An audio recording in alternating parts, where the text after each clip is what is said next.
Allora, lei è una piccola famiglia di contadini, no, che ha un allevamento di porcei, no? Una mattina si presenta un tipo, no, un acquirente per comprare sto porcetto, no? Allora arriva su sto posto, no? Sta casa dispersa in mezzo ai campi, strada dei sassi proprio dispersa. Arrivano, oh, buondì, mi sono qua per il porcetto, per l'acquisto. Oh, sì, vieni che faccio vedere. La porta al nostro sto recinto, no, pieno di porsetti, cuore, i nostri porsetti. Guarda che bello, mamma mia, da quell'altro. E scegli quel che vuole, scegli.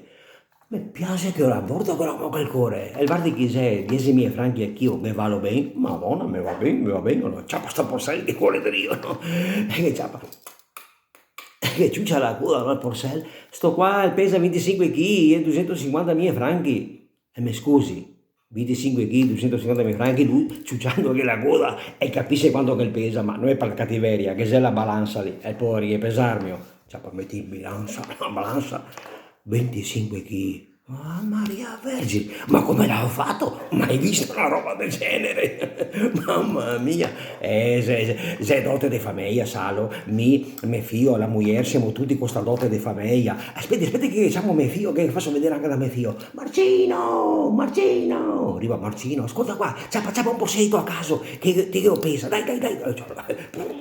Anche quello di un porsello, ciapa. E che tu c'ha la gola al boccia. Papà, 22 kg e 300 grammi. Ah, signor, anche i grammi il pesa. Ma non è possibile, no. E lo metti sulla balanza, no, che crede. Lo metti sulla balanza, 22 kg e 300 grammi.